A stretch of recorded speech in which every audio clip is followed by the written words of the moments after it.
আপনারা ইতিমধ্যে সার্জিস আলম ভাইয়ের পোস্ট দেখেছেন, সেখানে সে ইতিমধ্যে পরিষ্কার করেছে যে আমাদের জুলাই শহীদ স্মৃতি ফাউন্ডেশনের গঠনতন্ত্র যেটি আছে সেটি সংশোধন করা হয়েছে, যাতে আমরা অধিকতর স্বচ্ছতার সাথে এবং ইফেক্টিভভাবে আমরা জুলাই শহীদ স্মৃতি ফাউন্ডেশনের যে সেবাগুলো আছে সেগুলো আহত এবং শহীদ পরিবারদের কাছে পৌঁছে দিতে পারি। সেই প্রেক্ষিতেই আমাদের গঠনতন্ত্র অনুযায়ী এখন 3টি বডি হয়েছে। একটি হলো গভর্নিং বডি, একটি হলো এক্সিকিউটিভ বডি এবং আরেকটি হলো সাধারণ পরিষদ বডি। গভর্নিং বডিতে ডক্টর মোহাম্মদ ইউনূস স্যার সহ আমাদের যারা উপদেষ্টা মহোদয়রা আছে তারা গভর্নিং বডির সদস্য, তারা আমাদেরকে বিভিন্ন রকম দিক নির্দেশনা দিবে আমাদেরকে এক্সিকিউট করার জন্য। আর এক্সিকিউটিভ কমিটির হেড হিসেবে আমি আছি, সিইও হিসেবে, এবং আমি মাঠের যে কাজগুলো ইমপ্লিমেন্টেশন করা দরকার সেগুলোর হেড হিসেবে আমি সেগুলো ইমপ্লিমেন্টেশন করব।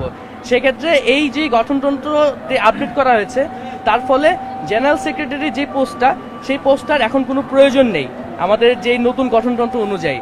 সেই জন্যই সার্জিস ভাই যেহেতু অন্যান্য কাজেও ব্যস্ত আছে, সে নিজের থেকেই বলেছে যে জেনারেল সেক্রেটারি পোস্টে যেহেতু এখানে আর কোনো দরকার নেই, আমাদের ফাউন্ডেশনের কাজকে আরও গতিশীল করার জন্য সে নিজের থেকে বলেছে যে জেনারেল সেক্রেটারি পোস্টের আর কোনো প্রয়োজন নেই, সেক্ষেত্রে সে আর এই ফাউন্ডেশনে থাকবে না।